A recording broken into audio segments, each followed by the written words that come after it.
Hello বন্ধুরা, welcome back to my channel. সবাই কেমন আছো? আশা করি সবাই খুব ভালো আছো আর আমিও খুব ভালো আছি।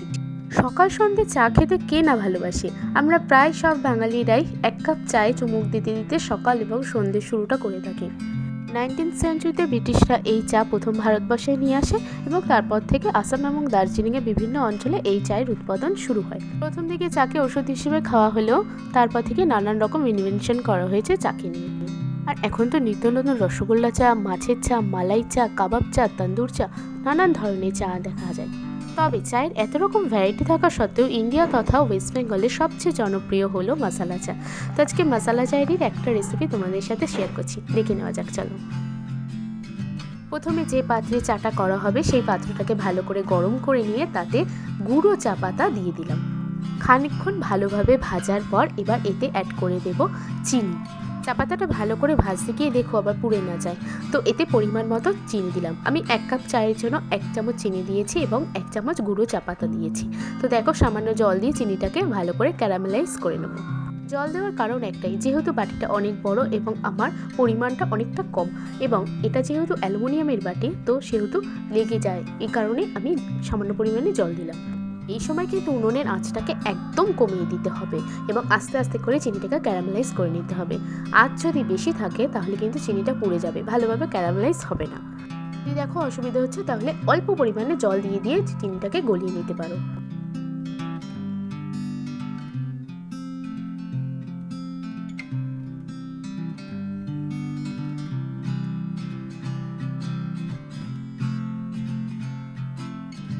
দেখো, চিনিটা ভালোভাবে ক্যারামেলাইজ হয়ে গেছে এবং চা পাতার থেকে সুন্দরভাবে লিকারটাও বেরিয়ে এসেছে। এবার অ্যাড করছি আমি এখানে 1 কাপ ঘন দুধ।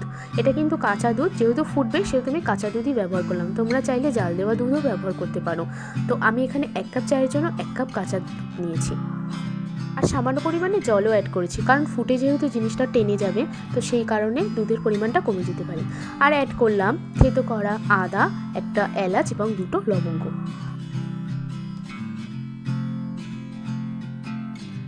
এই সময় আঁচটাকে একটু বাড়িয়ে দিতে পারো, কিন্তু খেয়াল রেখো দুধ যেন উতলে না পড়ে। বারবার করে নাড়তে হবে, নইলে যেহেতু ঘন দুধ সেহেতু বারবার করে পাত্রের গায়ে লেগে যেতে পারে।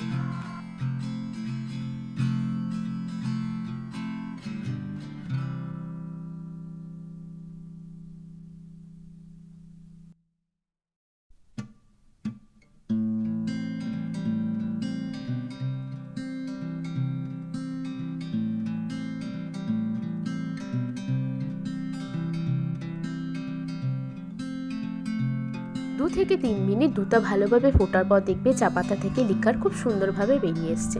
যখন দেখবে যে এর ওপর হালকা হালকা সর পড়ছে, তখনই গ্যাসটাকে অফ করে দেবে।